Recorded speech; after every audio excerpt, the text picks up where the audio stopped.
Thank you, Chris, for welcoming me, and to you all for coming out tonight. As the fog rolled in, Angela, my partner, and I came in from the East Bay today, where there's no fog right now, of course. But we saw it as we were making our way west into the fog, and I said, we're really far from the desert here. But that's just looking at it, of course, in one way. The desert is a physical place, of course, but it is a metaphysical place. It's an aesthetic and religious, spiritual space. It's a political space. We use the term desert as a metaphor for a lot of things. We refer in cities to food deserts, for example. That's become a powerful trope in recent years. This book, in particular, deals, I think, at its heart, with several deserts, but ultimately the subtitle is Boom and Bust in the New Old West. So I'm looking at the way the economy affects our lives, the way the economy gets into our very bodies. It's a book that I wrote because my body arrived in the desert under very particular circumstances in the winter of 1997, when I was broken, and on drugs. I was in Mexico City, where I had been lucky enough to go under a book contract from New York. I got an advance from a New York publisher to write a book. It was, a dream come true. And in Mexico City, by November 1997, I had crossed the deadline, and I didn't have a word written, and I was broke. And I called the only friend that I could count on at that point, because my lifestyle had led me to destroy a lot of my personal relationships. I called my friend Elia Arce, a performance artist from Costa Rica who had lived in the United States for many years, and I'd met through the Solidarity Network, art and politics back in the 1980s. And I said, Elia, ayúdame, por favor. And she happened to be living in the village of Joshua Tree, California, at that particular time. And there's a whole set of circumstances that led her to, she's from the tropics in Central America, how did she wind up in the desert? Everybody has a story out in the desert of how they got there.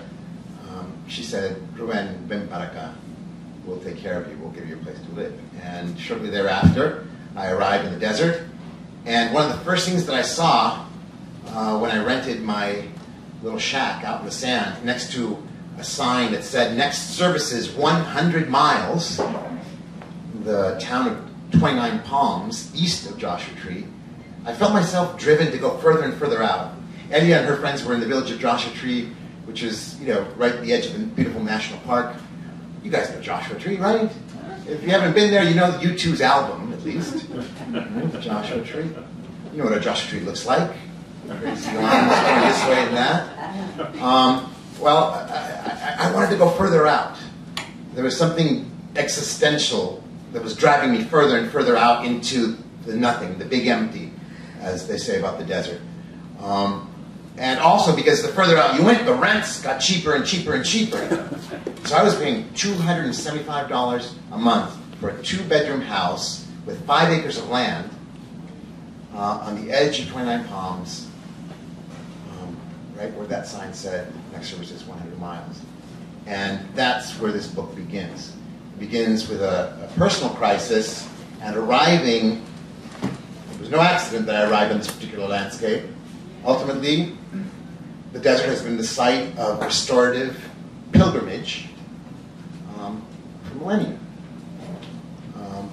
At that particular moment, I don't think I was aware of what I was doing. I didn't say to myself, I'm in big trouble with my life, I must go heal in the desert. But ultimately, that's the space I was entering, and later on I realized that all the symbolism was there to receive me. And I began the process of healing and getting to know this place, which included, almost immediately, dealing with the fact that I was arriving on a landscape that had as many problems as Mexico City with drugs. I was coming from a place of addiction and all the pain and struggle that goes with that, and arriving in a place where meth was devastating the landscape, where meth labs were exploding, and where young Marines were training and doing lots of drugs to escape the terrible reality in their heads and in their bodies.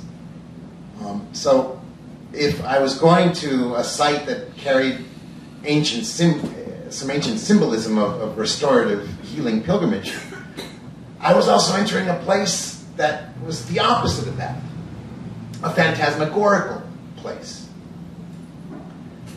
Many years after I moved to Joshua Tree and 29 Palms,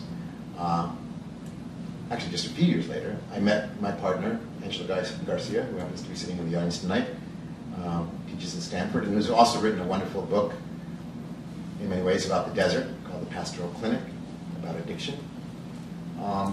I met Angela far away from the desert, but she's from the desert.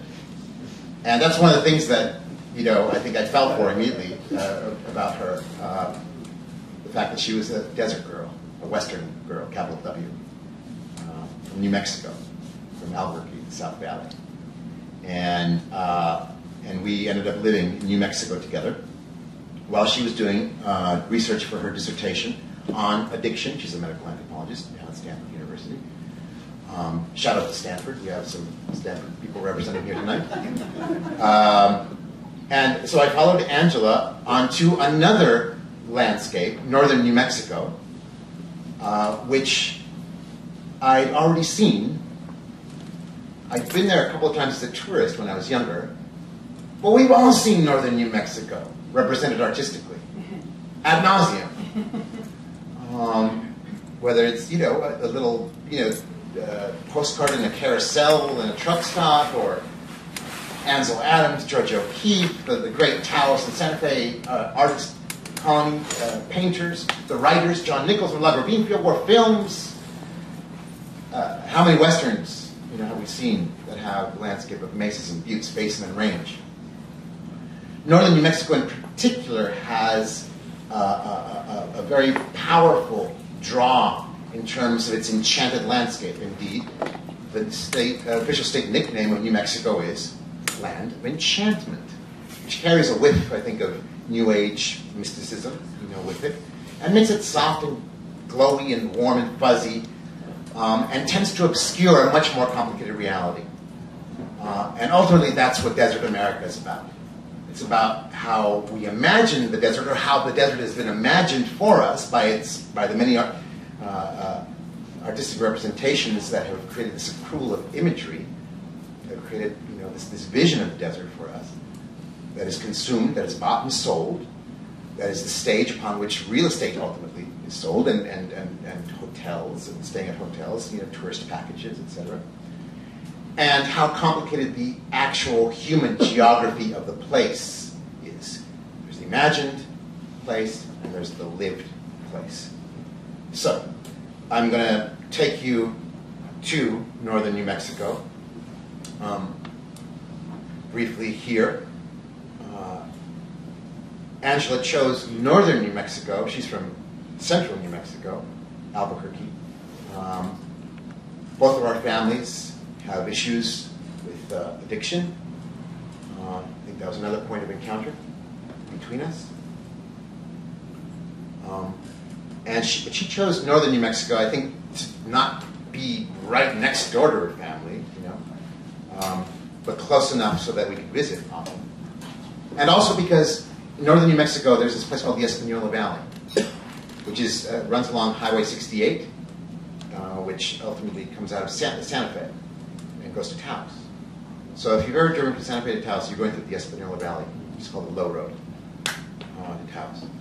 And that place in northern New Mexico has the highest rate of heroin addiction and death from overdose of heroin of anywhere in the country, and has for a long time.